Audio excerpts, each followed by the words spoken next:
পূর্ব মেদিনীপুরের কাঁথির 116B জাতীয় সড়কের ইরিঞ্চি ব্রিজের কাছে একটি লরি ও অটো দুর্ঘটনায় ঘটনাস্থলে 5 জনের মৃত্যু, আহত 3। আহতদের কাঁথি ও তমলুক হাসপাতালে পাঠানো হয়েছে। কাঁথির দিকে ফিরছিল অটোটি। লরি ও অটো সংঘর্ষে মৃত 5। মৃত ও আহতদের বাড়ি কাঁথির বসন্তিয়া বলে জানা গেছে। উদ্ধারের কাজে খেজুরি ও মারিশদা থানার পুলিশ। নন্দকুমার থেকে দীঘা জাতীয় সড়কে ইরিঞ্চি ব্রিজের কাছে দুর্ঘটনাটি ঘটে। এমনিতেই প্রাকৃতিক দুর্যোগের কারণে বৃষ্টি চলছে। সেই সময় দিল্লিতে থাকা 2 বোন পরিবার নিয়ে মেচেদা স্টেশনে নামে। সেখান থেকে অটোতে করে কাঁথির দেশপ্রাণ ব্লকের চালদি এলাকায় বাপের বাড়ি আসছিলেন। 2 বোনের পরিবারে 8 জন এবং গাড়ির চালক মোট 9 জন ছিলেন। কিন্তু ইরিঞ্চি ব্রিজের কাছে পেছন দিক থেকে একটি ডাম্পার অটোতে ধাক্কা মারে। পেছনে ধাক্কা খেয়ে সামনে থাকা ডাম্পারে ধাক্কা মারে অটোটি। ঘটনাস্থলে 9 জন গুরুতর আহত।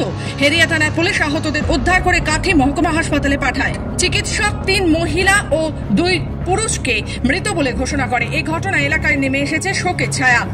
ঘটনাটা ঘটেছে আমার যে বৌদি এবং আমার দিদি, এরা হয় এবং দিল্লি থেকে আসছিল এখানে আমার চালতি।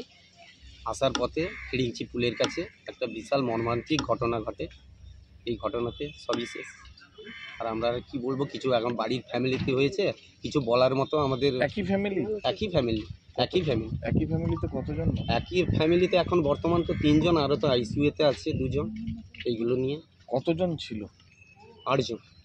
পূর্ব মেদিনীপুর থেকে রাজীব নন্দের রিপোর্ট, খবর বাংলা।